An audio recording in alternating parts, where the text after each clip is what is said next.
raadiyoo sagalee walabummaa Oromiyaati. Raadiyoon sagalee walabummaa Oromiyaa akeeka qabsoo kan saba Oromoo bilisaaf biyya Oromoo walab sirna dimokiraasii faqaan bulu deebisanii gadi dhaabuuf godhamu deeggara. Akeeka qabsoo kanaaf gallisuufis hojjeta. Birmadummaan Oromoo dafqa dhiigaaf lafee ilmaan Oromoon dhugooma jedhee amana. Dhaggeeffattoota isaas wareegama qaalii kanaaf kakaasuuf carraaqa. Kun raadiyoo sagalee walabummaa Oromiyaati.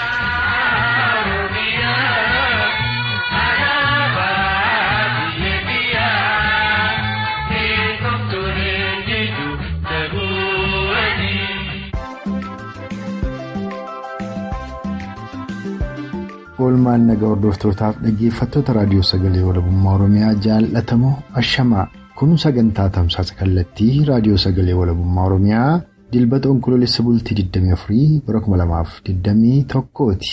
Kan aggaasan fuudheef turtiin keessan dhagamaa'ee kurfii keenyaatti nufaanaa ta'uuf kan isaan hawwatus ana xiiqii dhugaasaati. Sagantaa keenya guyyaa har'aatiin ammoo mootummaan kuneeffataan Impaayera Itiyoophiyaadhaa moonaa leenjii waraanaa sanqallee keessatti loltoota isaa keessaafilee kanneen sirnichaaf amanamoo ta'an woboo fakkeessuudhaan baatiileef kan leenjisaa ture guyyaa har'aadhaa bobbaasuu dhageenyee gamasitti bilbiluun odeessa argannee fi gara kaaba Oromiyaa konyaa Wallootti bilbiluun haala hawaasni Oromoo konyaa Walloo keessa jiruu fi dhimma lolaa humna TPLF fi loltoota mootummaa Koloneel Abiyyi gidduutti deemaa jiru irratti waan odeeffanne dabalatee dhimma ijaarsaaf sochii qeerroo bilisummaa Oromoo addatti dhimma akeekaaf galma qabsoo bilisummaa Oromoo irratti marii bal'aa miseensa qeerroo bilisummaa Oromoo tokko waliin tolfannetu sagantaa kana keessatti saniif dhiyaata.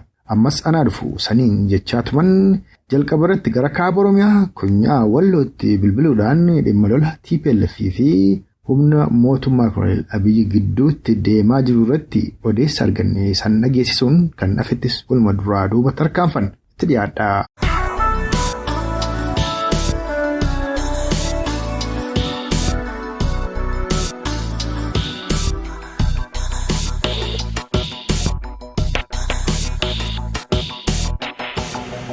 Lola irraa kaleessa kana gaagaara kaaba Oromiyaa naannoo Wallootti ta'aa jiru. Walloon kun kaan Amaara fudhatantu jira, kaan mallee maqaa fi godina Oromoo jedhanii addaan baasanii jirantu jira. Bakka lamaatti lola ta'aa jira.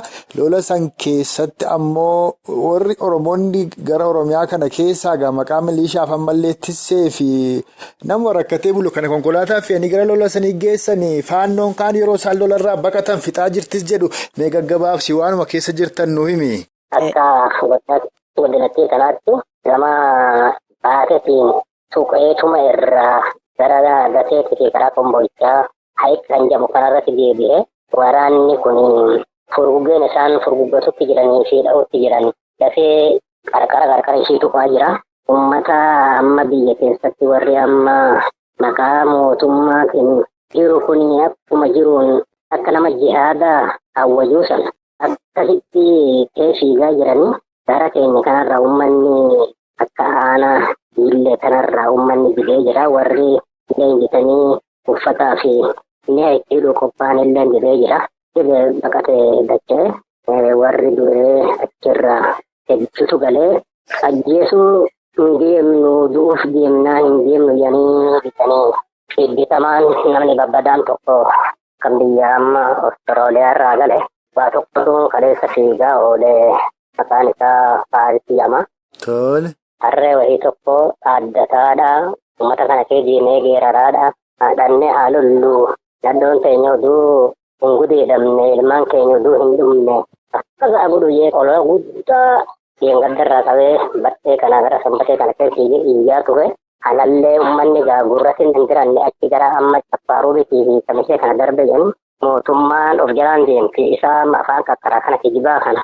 Kanaaf fiiddii ati dubbiin deemanii dhiisanii dubbiin waan hafuu miti kun akka burbii jilba deebisaan dabarte jaansan akka sanitti jirti cinqin guddaa jira.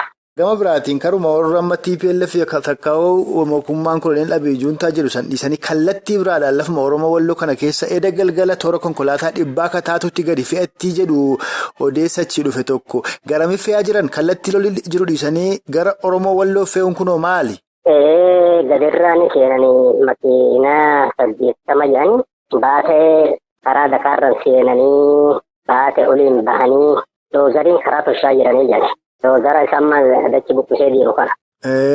Kam tolchanii jee ijoolleen gaahin jirti yoggaan gaafadhe karaa warra baabbo ilaale Oromoodha gaa biyya Oromooti lafti Oromooti achirratti karaa baasaa jiranii jedhan. Akka biraatti immoo takka kanan dhagahee ishiin haalan irra na jibbisiifte jalarraan gara biyya keenya laallatutti karaa gawwaanitiin hariira karaa booratiin dawwee laallatu kana jalaanii fi doozariin karaa tolchaa jiraa jedhan. Karaan sun gaa karumarra waraana fe'anii Oromoo fixanii yoo taate malee karaan karaa misoomaa wayii taate?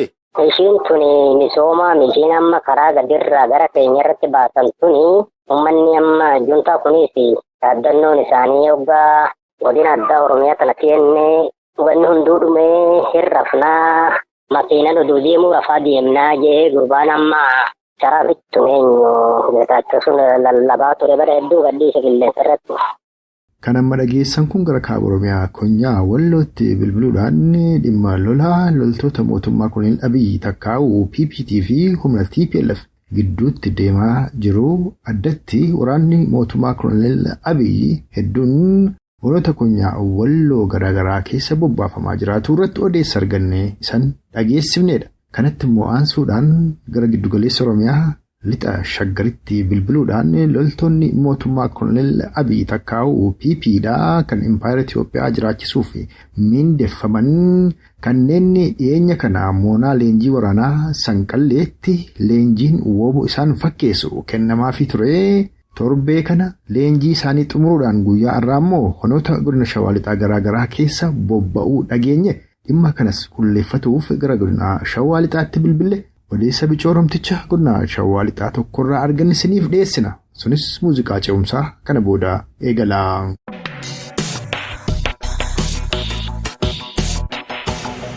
Egaa akkuma linuu qaba qabnu Oromoonni lixa shaggar keessa jiraatan kun cobii haa ta'u gindabarata bunaa gindabarata iddoo hundattuu rakkoo garaagaraatu jira. Har'a kana immoo humni Sanqallee keessatti leenjifamaa ture waraana bilisummaa Oromoo fakkeeffamuudhaan onoota godina Shawaa Lixaa kana garaagaraa keessa bobbaafameeraa jedhan wooboo fakkeessanii bobbaasu jedhu Oromoo Koloneel Abiyyuutu warri kun rifeensallee tolfatanii deemuu jedhu. Isa kana uummatni waan dhagee waan quba qabu qaba laata ammoo yoon dhageenye teellee of eeggannoo attamiitu ta'uu qabaa irrattanii kanas hin mariisisuuf jedhee. Uummanni hundi maal beekamti maal gogaamti. Walbachiisumoo barbaachisummaa qaba waan ta'eef gaarummaa qaba. Isamma jedhan kana malee immoo rakkoon jettu darabiin jettu waa hedduutu jirti rakkoo ulfaataatu jirti waan taateef. Mee rakkoolee ammatti jiran irraatiin tuttuqaati gara ijoo marii keenyaatti immoo deebina. Akka lixa kanaatti rakkoon jiru humnaan isaan deemaa jiru jarri uummata waraana bilisummaa waraananii deemaa jiru. Isaan sun ta'in uummata immoo dabadabaa jiru daraa jiru magaalaa ta'uu baadiyyaa ta'uu iddoo kamaa ta'uu ajjiisaa jiru hidhaa jiru kana qofa ta'uun ta'in gudeedaa jiru intala haadha walitti qabanii barbaadaan gochaa jiru iddoo biyyaatti. Ta'ee too kana qofa ta'uun ta'in inni rakkoo hedduu jirti akkaataatti nyaatonni nutti fagaata malee inni. Waa guddaatu jira. Kanaaf uummanni immoo uummanni Oromoo uummachaadha. Akka lixa gadi kanaatti hundi otoo waraana bilisummaa Oromoo hin ta'in uummanni jiruyyuu dhiira dhalaa xiqqaa guddaa hellollaa jedheeti yookaan immoo chaansana jedhan dhaabannu hin kakanna malee jedheeti jira. Dhugaa dhagaammanni lixa shaggar kanatti uummatni murteeffate kuni gara lixaattis gara godina Gujii baaf lixaa kanattis uummati murteeffate inni kaan wooboo waliin lola inni loluu hin dandeenye immoo baqateeyyuu bosonatti galaa jira. Amma isa bifa addaatiin wooboo fakkeessaniitu Sanqalleetti leenjisanii har'a eebbisiisanii bobbaasanii jedhamu kana isin maal quba qabdu? Egaa jalqaba hawaasni kana qubayyuu hin qabu jettaniittu attamitti immoo Oromoon dhageessisuu qabaa? Qaamni kun wooboo fakkaatee hawaasa keessa socho'eetu uummata miidhuuf jedhaadha ka jedhamu mee kanarraa nu himaa waan quba qabdan. Nuyi dhageenya isa kana dhageenya immoo walii himna wooboo uummanni beeka uummanni Oromoo beeka wooboon uummata Oromoo keessaa gadi beeka waan ta'eef hubatee beeka uummanni Oromoo immoo kana. Tole dhugaadha. Kanaaf iyyuu Kunuma deekii baay'een qabu. Hayyee. Waraana bilisummaa uummata Oromootiin manaa gadi ba'ee, Oromoo keessaa gadi ba'ee, isaaniif gadi ba'ee, ofii isaaniif ta'e, uummanni Oromoo iddoo kamittuu ni beeka. Abbaan barbaade illee kana haa hubatu. Inni hin beekne immoo haadha hin beeku waan ta'eef gaarisaati. Kan amma san dhageessifne kun loltoonni mootummaa shiftaa bilisiginnaa takkaa'u kuneeffataa impaayera Itoophiyaadha. Kanneen lakkoofsaan danuu ta'an woboo fakkeeffamuudhaan leenjifamaa erga turanii booda torbee kana eebbifamuun guyyaa irraa ammoo qabuudhaan onoota godina Shawaa Lixaa garaagaraa keessa bobba'uun ergama isaaniif kenname hojii itti eegaluu irratti odeessa arganne san dhageessifnedha. Dhimma kana gara fuulduraatti jala buune hordofne bal'ina isaa takkaa'u oduu qulqullittii kan isiniif dhiyeessinu ta'uu gamnumaan gurra sambuusuu jaallanna. Kanatti immoo aansuudhaan dhimma ijaarsaaf sochii qeerroo bilisummaa Oromoo addatti dhimma akeekaaf galma qabsoo bilisummaa Oromoo irratti marii bal'aa miseensa qeerroo bilisummaa Oromoo tokko waliin tolfannetu isiniif dhiyaata. Sunis muuziqaa ce'umsaa kana booda eegala. Ammas turtiin keessan dhagamaa'ee kuffii keenyaatti nu faanaa ta'uun afeerraa keenya.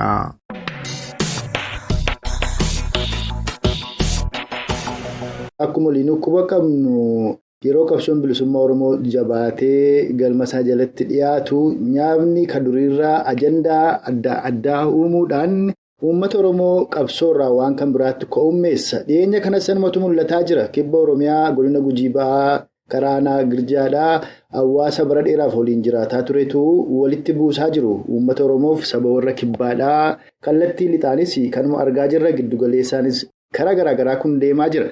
Saniif meesin akka miseensota qeerroo bilisummaa Oromootti isa amma Oromoon ajandaa nyaaphaa hojjechuu irratti ka'ummatu kana nyaapaaf ajandaa kennuu irratti maal hojjetaa jirtu mee kanarraa marii keenya aanfannaa. Hundeeffamuu impaayera Itoophiyaa kanarraa kaasee uummata Oromoodhaa fi ajandaatu isaaf laatamaa as ga'ee ajandaan isaaf laatamaa as ga'e kun ammoo qabsoo inni gamtaanis ta'ee dhuunfaanis wareegama itti kaffalaa dhufe kana keessatti akka inni galma ga'ee firii isaa hin agarree fi ajandaa diinni uumu sanatti qalbii isaa akka gatuufidha. Wanni kun godhamaa kan dhufe walumaanuu kan argaa turre gannoota 4-5 durasii uummata keenya karaa ba'a Oromiyaa Sumaalee irraa buqqisuu daangaa isaa Harargee irraa uummata kumaatamatti lakkaa'amu buqqa'anii kutaalee Oromiyaa keessa tamsa'anii Oromoon sana kubachiisutti ajandaa qabsoo isaa dagatee sunillee qabsoo bilisummaa Oromootti dhiibbaa guddaa uumeera. Kun maalirraa maddaa yoo jettee uummanni keenya sirna kana ofirraa fonqolchuudhaa fi murannoo guutuudhaan ka'uu dhabuu isaatii ajandaa diinaa duukaa deemee dammaqsuu fi ajandaa diinaatti gatii gochuun rakkoodhuma uummata keenyaati. Kana ammoo qeerroon bilisummaa Oromoo formaata itti gochuu fi xumura itti gochuu fi ajandaa diinaa kana dhabamsiisee ajandaa mataasaa uumee ajandaa mataasaatiin hojii qabsoo isaa gaggeessuudhaaf qeerroon bilisummaa Oromoo akka kutaalee Oromiyaa cufaatti yeroo dhiyoosii burjaajii kanaan dura ture caasaa qeerroo adda cabsuun diina harka galchuu ture sana deebisee dhaabuudhaan ibsa baafatee hojii isaatti jira. Ijaarsa caasaalee godinoota aanaalee hanga addaatti gadi bu'ee caasaan qeerroo bilisummaa Oromoo deebi'ee ijaaramee waraana bilisummaa Oromoo wajjiniin qabsoo itti fufaati jira. Kuni ajandaa diinaa irraa uummata keenyas oolchaa qabsoo keenyatti ammoo xumura gochuudha. Maaliif barbaraanii bo'uun ajandaa diinni nu musnaa jalaa bo'uun qabsootti xumura gochuu nu gaafata waan ta'eef qabsoo kanatti xumura gochuuf ammoo uummata keenya ijaaruu gamtaan akka socho'u gochuu waan diinni irratti godhaa jiru guyyaa baruu odeeffannoo jiru laachuu fi uummata keenya hubachiisaa deemuudhaanidha. Qeerroon bilisummaa Oromoo kutaalee Oromiyaa cuftiyyuu kanatti jiraatin jechuu barbaade. Hayyee fayyaa ta'e miseensa qeerroo bilisummaa Oromoodha. Egaa ajandaa amma kaasaa jirru kanatti dabalataan ajandaan addaa yeroo hedduu yeroo qabsoon bilisummaa Oromoo galma isaa jalatti dhiyaate jedhamu kan uumamu dhimma galmaaf akeeka qabsoo bilisummaa Oromoo irratti burjaajii uumamuudha. Innis gariin waa'ee impaayera Itoophiyaa yeroo dimokiraatessitu mul'ata. Kaan ammoo waa'ee biyya Oromiyaa walaboomsuu sunis akeekaaf galma qabsoo bilisummaa Oromoo kan ayyoonniif gootonni Oromoo qaqqaaliin durumarraa gaafuma dhaabni kun hundeeffame qabatanii ka'anidha. Kun boris deebi'ee dhufuu danda'a. Kun akka hin dhufneef miseensonni waraana bilisummaa Oromoo bakka garaagaraatti bakka bilisoomsanitti yeroo isaan hawaasa barsiisan argaadha jirra. Isinoo akka miseensota qeerroo bilisummaa Oromootti maal hojjetaa jirtu dhimma akeekaaf galma qabsoo bilisummaa Oromoo irratti? Beeki Qabsoon bilisummaa Oromoo akeeka mataasaa qabaa, galma mataasallee ni qabaa. Kana ammoo jaallan qaqqaalii warra nuti deebinee lubbuu isaanii argachuu hin dandeenyetu lafeetti cabsee dhiigatti lolaasee baddaaf gammoojjitti itaafee magarsaa bariidhaa hanga abboomaa mitikuu baaroo tumsaadhaa hanga nadhii gammadaa laggasaa wagiidhaa hanga magarsaa barii tokko lama jennee maqaa isaanii dhoofnee fixuu hin dandeenyu. Eebbisaa addunyaa haga Usmaayyoo Muusaa daadhii galaanii hagaa caaluun deessaa Aishaa Alii hanga Faatumaa Dirribee Jifaar warreen kanatu lafee isaaniitti cabsee waamnee fixuu hin dandeenyu isin jechuu barbaadeeti. Maaliif qabsoon bilisummaa Oromoo akeekaaf kaayyoo mataasaa qabaa, galmallee qabaa. Galma kana Oromoon akka ga'uuf ammoo gatii kaffaltutu jira. Gatiin ati kaffaltu sun immoo hidhaadhaa, reebamuudha, itti ajjeefamuudha, lubbuu itti kaffaluudha, qaamaatti hirrachuudha. Sana gochuuf ammoo qeerroon bilisummaa akkuma atuu beetu hundeeffama isaarraa kaasee wanni inni hojjetaa ture qabsoon bilisummaa Oromoo mirga hiree murteeffannaa ka biyya Oromiyaa walabbaa ijaaruudha. Sana ammoo daddaaqamiinsi dhufuus namooti biyya impaayera Itoophiyaa haaromsinaa, deebine jabeessinaa, deebine impaayera kana haaromsina jedhanis arganiiru. Maaliif impaayerri kun impaayera sobaan Oromoo cabsitee, Oromoo awwaaltee, Oromoo kaamsitee dhaabatte waan taateef impaayerri kun Oromoo keessummeessuu hin dandeessu. Sanaaf ammoo hundumtuu argeera.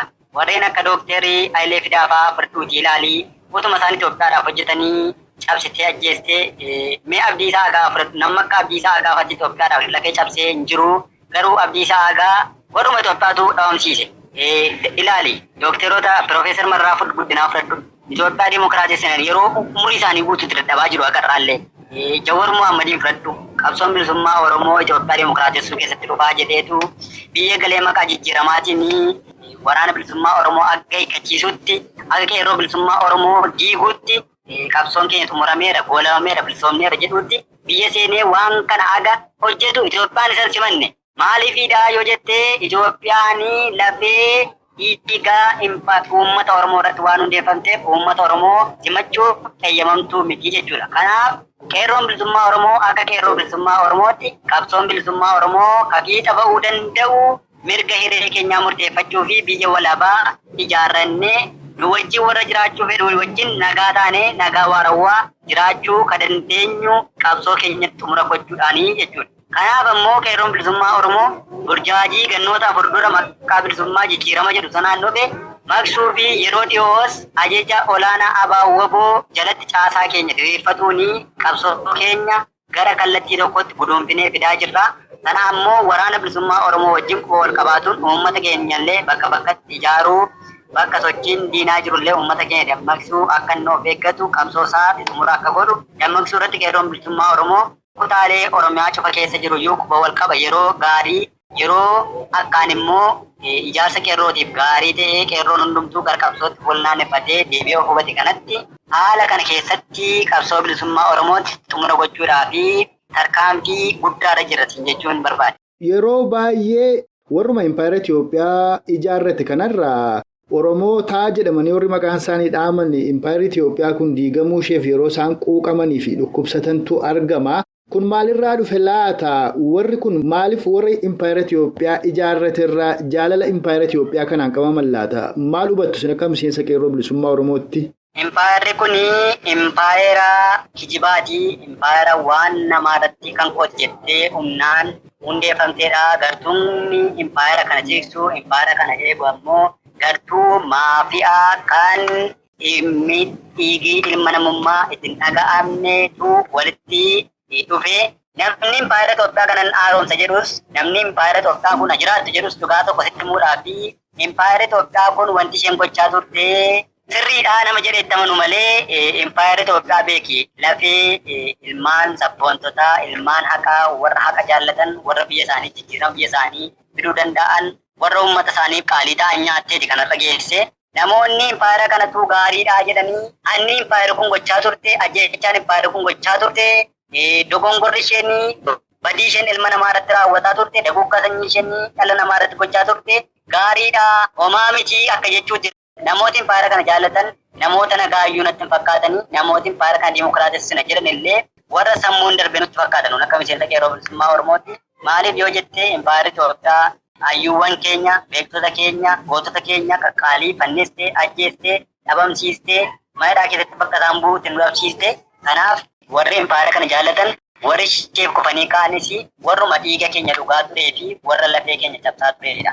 Ayyee horii buligaa ijaarsi qeerroo bilisummaa Oromoo bifa haaraatiin bakka isaatti deebi'ee magaalaadhaatii aga aanaatti sanirraas aga gandeen Oromiyaatti gadi bu'ee ijaaramaa akka jirudha kan itti kaaftee erga ijaarsi qeerroo bilisummaa Oromoodhaa bara 2018 as cabee as inni kun bifa haaraan yeroo qeerroon deebi'ee ijaaramuudha. Kana dura ammoo warraaqsa galaana uummataatu ajajeetuma olaanoo ABO'tiin labsamee ture. Sanaaf ijaarsi keessan ammaa kun itti fufiinsuma warraaqsa galaana uummataa jalatti miseensota qeerroo bilisummaa Oromoo ijaaraman sanadha. Kuni yeroo dhiyoo asii beekte ijaarsumti qeerroo bilisummaa Oromoo kuni akka caccabuu fi qooda kan taphatanii diinota bakkee caalaa warra qeerroo bilisummaa Oromoo hoogganaa jiran. Caasaa armaan bilisummaa Oromoo keessa turan bukkeellee rakkoo guddaatu ture. Fakkeenyaaf dirqama maqaa namaa dhoofsisa waan kun waan taateef caasaa Girmaa Xurunaa fudhattee yoo ilaalte ijoolleen Girmaa Xurunaa sagalee qeerroo bilisummaa Oromoo hoogganaa jiranii biyya keessatti bara 2014, 2015, 2016, 2018 caasaa qeerroo bilisummaa Oromoo kutaalee Oromiyaa keessaa diina nyaachisuu mallaatti dabruu qeerroon jajjaboo yeroo sana qabsoo biyya keessaa to'atanii jijjiiramuu ofiidoon itti dhuftee aangoo qabattu kanallee dura dhaabbatanii ittisuu kan danda'anii yeroo sana caasaa kana akka ukkaamanii akka galan caasaan qeerroo bilisummaa Oromoo mo'atanii kataa turan ture. Wanni suni badii yookaan caccabiinsa qeerroo bilisummaa Oromoo keessatti ga'ee guddaa taphate sana maqsuuf yeroo dheeraa gadda'ameetu irratti dubbatamaa ture. Maaliif yoo jettee adda bilisummaa Oromoo keessaa hoogganootuma olii keessaa kan qabsoo bilisummaa Oromoo keessa ta'anii qabsoo bilisummaa Oromoo nyaatanii boodana kana diinatti galanii atumtuu quba qabdaa anillee quba qaba uummanni Oromoo bal'aan quba qabaa.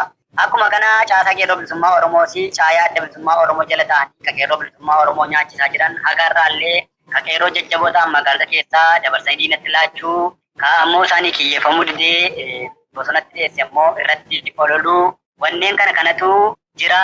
Egaa waan sana dhaabuu fi warraaqsi galaana uummataa waxabajjii 8,2020 labsamee ture ajajaa olaanaa ABO'tiin sana koreen itti dhaabbateetu hojiin sun geggeeffamaa ture. Haa ta'u malee beekki guddaa ka sagalee qeerroo bilisummaa Oromoo ka Girmaa Xurunaa sochoosaa turee fi ijoollee caasaan nuuf jalatti diriirsee gargaarsa biyya alaarraa diyaasooraan godhanii fi murni immoo adda bilisummaa Oromoo irraa biyya alaa kanatti dhiyeessee biyya alaa keessa jiraatu jireenya gaarii jiraatu isaan sochoosuu qabsoo bilisummaa Oromootti danqaawaman waraana bilisummaa Oromoo dura dhaabbatanii diinaa wajjin harka lafa jalaa wajjin hojjetanii qeerroo burjaajessuu warraaqsa kanallee bakka hundaa akka hin geenye gochuu irratti qooda taphataa turanii. Sana hambisuu fi ammalleen marii gadi fagoon taa'amee qeerroon kutaalee Oromiyaa irraa filamanii bakkuma jiranitti marii naannoo waraana bilisummaa Oromoo argamutti marii geggeeffame. Marii geggeeffame sana booda ibsatu karaa miidiyaa reediyoo waraana bilisummaa Oromoo yookaan reediyoo arrata biyyaalessa Oromiyaa yookaan Oromiyaa naashinaal miidiyaa darbeera karaa kanaa fi karaa reediyoo sagalee walabummaa Oromiyaa illee ergannee turre. Wanni kuni caasaan qeerroo bilisummaa Oromoo deebi'ee ijaaramuu kan danda'u caasaan bifa haaraadhaan kallattii ajajaan olaanaa ABO quba qabuuni akka diriiruutu kallattiin kaa'ame. Koreen kanaan dura turan sunillee keessatti qooda hirmaatanii qeerroon bilisummaa Oromoo ammoo bakka dagatamanii jiranillee kana keessatti qooda akka fudhatan ta'ee amma hojiin itti jiramu hojii ijaarsaadha. Hojii ijaarsaa bifa haaraadhaan caasaa ka diriire ka ammaa sanaa maaliif yeroo tana caasaa barreeffamoonni barruun qeerroo barsiifamaa turanillee ka wayyaan aangoorraa fonqolchuu sirna bilisummaa keenya diriirfatuu jedhu sanadha. Maaliif amma bilisiginnaa akka jirutti bakka bu'ee jira waan sanallee fooyyessuu wannoota kanatu ture. Egaa sana fooyyessuu fi caasaa qeerroo bilisummaa Oromoo kan ammoo gartuu murna gobla ABO kana jala dhokatanii qeerroo bilisummaa Oromoo nyaata turan sanallee gara tokkotti qabuudhaanii qabsoo kanaan xumuratti gochuu waan barbaachisuuf kallattii ajajaa olaanaa ABO kaa'anii qeerroo bilisummaa Oromoo amma caasaasaa aga araddaatti gadi bu'ee ijaaraa jira. Amma ijaarsa jabaatu jirsichuu kan jire. Ijaarsuun egaa mul'attu tun taane harka lafa jalaadhaan geggeeffamaa. Hojiin isaa immoo kallattiidhaan kan hooggansiitti kaa'etti godhu ajajaa olaanaa ABO'tu kallattii diriirsaa akkasittitu deemaa jira. Ayyee fayyaa ta'e miseensa qeerroo bilisummaa Oromoodha. Dhumarratti egaa Miseensonni waraana bilisummaa Oromoo Oboon kutaa Oromiyaa hunda keessa jiran bakkoota dhuunfatanitti keessumaa kallattii lixa Oromiyaa Konyaalee Wallaggaa Afran Giddugaleessaa fi Kibba Oromiyaa keessatti bakka dhuunfatanitti bulchiinsa hawaasaadhaa diriirsaadha jiru. Sana keessattis caasaan qeerroo bilisummaa Oromoo shoora olaanaadha qaba. Mee iddoolee Oboon bilisoomsa keessatti hojii attamiitu hojjetamaa jira? Fuulduraaf qophii attamii qabdu? Hayyee dhugaadha. Akkuma ajajaan olaanaa qorrii abaa waboo waraana bilisummaa Oromoo koonyaawwan hunda keessa jiru hirmaachisee gaggeeffameen booda duulatu labsamee duulli sun immoo duula maqaa gootota Oromoo wareegamanii boonsaanii qabsoo bilisummaa Oromootiif darbee kan achi buuseen isaanii dhabaman Jaallaggasaa Waqii, Jaalladhii Gammadaa, Jaalladhii Mooqiltuufaa bakka bu'ee labsame sanatu gaggeeffame. Sana booda egaa bakkoota dhuunfatamanii godinoota Wallaggaa Arfan giddugaleessa Oromiyaa bakkoota hedduu godina Wallaggaa Arfan illee bakkoota hedduu takaarraa dhuunfatamee waraana bilisummaa Oromoo akka jira. Kibba Oromiyaa illee akkuma kanatti quba qabna. Bakkooti hedduun waraana bilisummaa Oromoo dhuunfataman kanatti yeruma sana caasaan qeerroo bilisummaa Oromoo kaabaa waboo namni diriirfamaa jiruu fi waraanni bilisummaa Oromoo quba wal qabaachuudhaanii caasaa koree bulchiinsa bilisummaa kan yeroo jedhutu diriirfamaa jira. Sun egaa maaliif yoo jette nagaa uummataa fiduufidha kan qabsaa'amu. Saamicharraa uummata oolchuufidha kan qabsaa'amu. Uummata kana badii dalagaa isarratti godhamaa ture. Maansaa darraafamuu irraa isa oolchuufidha qabsoon kan gaggeeffamu. Maaliif egaa uummata kana waan qabsootuuf isa argamsiisuufidha kan wareegamni waggoota 50 olii lubbuun qaalii keenyaatti darbaa ture sana gochuuf ammoo bulchiinsa dhaabuufiin dirqamadhaa kan uummata of keessaa nagaa qabaa bulchuu danda'a nu gaggeessuu danda'a jedhee yerootti kaatottuqaa diinaa hin qabne filamaa deemaa sanaa gaa qeerroo bilisummaa Oromoo bakkuma sana socho'utu waraana bilisummaa Oromoo wal ta'uun koree bulchiinsa bilisummaa kan yeroo kana filaa jira. Koreen bulchiinsa bilisummaa kan yeroo kuni akkaataa ajaja barruu waraana bilisummaa Oromoo ajajaa olaanaa abaa waboo diriirseedha kan filamaa deemanii. Quba wal qabaachuun nagaa hawaasa naannoo sanaa eeguu bakkoota dhuunfataa deeman to'achuu diinarraa uummata sana tiksaa deemuudha kan gaggeeffamaa deemu haaluma waraanni bilisummaa Oromoo bakka dhuunfataa deemuun kan itti fufuudha. Kuni qeerroon bilisummaa Oromoo kanatti jira bakka hundaayyuu waraana isaajuu wal jabeessee qabsoo kanatti xumura gochuudha asiin jedha.